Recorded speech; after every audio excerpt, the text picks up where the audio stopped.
मुझ में राम, सब में राम समाया है, जित देखो उत राम की ही माया है। सब जगह पर वही है। सती मैया और पार्वती मैया में एक अंतर भारी है। सती मैया शिव जी के साथ में बैठकर भी कथा का रस तत्व सही ग्रहण नहीं कर पाती हैं, और पार्वती मैया शंकर की कथा में, भगवान की कथा में इतनी रम जाती है, कथा रस तत्व को इतना धारण कर लेती है, इतना धारण कर लेती है कि उनके अंदर विश्वास जागृत हो जाता है, भरोसा पक्का हो जाता है, विश्वास जागृत हो जाता है। इतना पक्का भरोसा कि वो भरोसा टूटता नहीं, वो भरोसा फिर नहीं टूटता।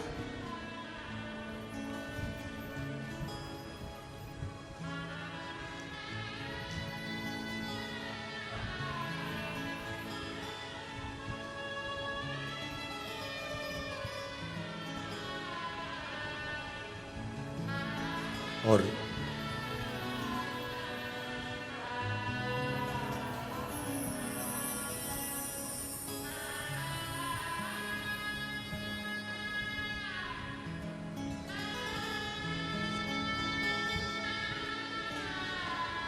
एक दृढ़ता अपने भीतर हो, एक भरोसा अपने भीतर हो। जब वो भरोसा और दृढ़ता भीतर होता है तो शिव तत्व की प्राप्ति होती ही है। पार्वती जी ने जब सती मैया के प्राण छूट गए, कोयल की योनि हो गई, कोयल की योनि से प्राण छूट गए, पार्वती की योनि मिल गई। पार्वती जी की योनि मिलने के बाद माँ पार्वती बनकर जो तप साधना उन्होंने करी, जो आराधना उन्होंने करी, शिव के लिए उन्होंने समय निकाला, करती रही भगवान शंकर का भजन, छोड़ा नहीं।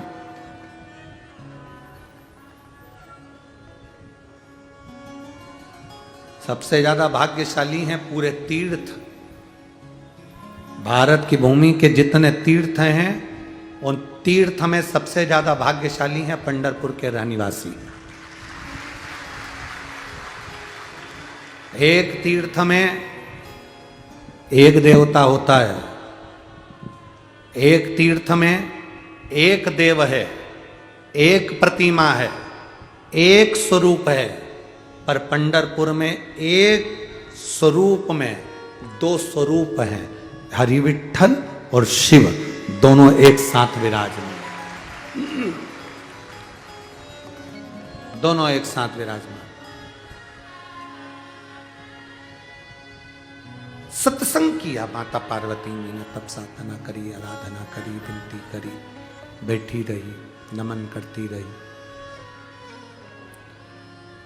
देवऋषि नारद ने कह दिया था कि इनका जो पति होगा वो नग्न वेशधारी होगा, अड़भंग होगा,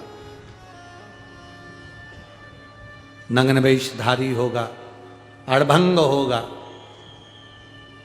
पर देवऋषि नारद ने कह दिया था अगर शंकर की आराधना करें तो पति के रूप में मिल जाए तो वो अड़भंग भी एक आनंद की अनुभूति करा देता।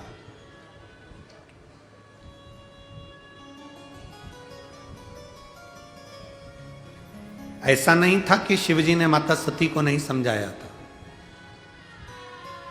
कथा के लिए परिवार के लोग समझाते हैं। जैसे वो बहन ने लिखा कि मेरे सहेली ने मुझे बताया था, मेरी सहेली ने मुझे बताया था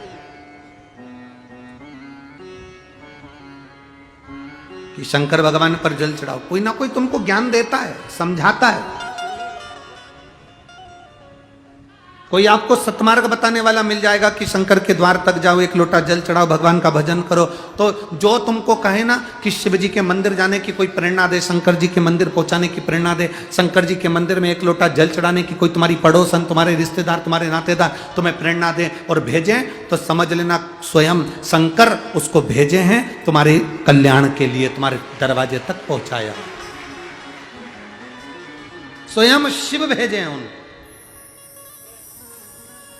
पर सबसे बड़ी बात तो यह है ना, माता, पिता और गुरु, इनकी नसीहत लोगों को अच्छी नहीं लगती। इनकी नसीहत लोगों को अच्छी नहीं लगती। माता पिता गुरु की नसीहत अच्छी नहीं लगती, पर दुनिया के लोगों को माता पिता और गुरु की बसियत अच्छी लगती है कि हमें जमीन मिल जाए, जायदाद मिल जाए, धन मिल जाए, संपदा मिल जाए, दौलत मिल जाए, सत्ता मिल जाए। नसीहत अच्छी नहीं लगेगी, पर बसियत बहुत अच्छी लगेगी कि हमको इनसे कुछ मिल जाए, हमें इनसे कुछ प्राप्त हो जाए, हमें इनसे कुछ मिल जाए, और बहुता में मिल जाए, बहुत ज्यादा मिल जाए।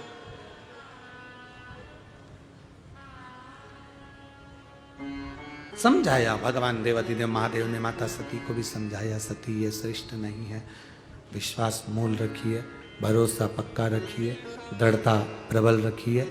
अगर आपकी दृढ़ता प्रबल रहेगी, भरोसा पक्का रहेगा, तो तुम्हारी जिंदगी की सार्थकता सिद्ध होगी। अगर विश्वास पक्का होगा तो तुम्हारे जीवन का एक आनंद होगा। पार्वती मैया को एक बार देवऋषि नारद ने सत्संग दिया, पार्वती मैया को एक बार देवऋषि नारद ने समझाया कि तुम भगवान की आराधना करो तो भगवान तुम्हें पति के रूप में मिल जाएंगे। और पार्वती मैया बाल्यावस्था से शिव की आराधना में लीन हो गई, चली गई एक गुफा में, शिवलिंग का निर्माण करती हैं, आराधना करती हैं, भगवान शंकर की भक्ति में डूबी रहती हैं।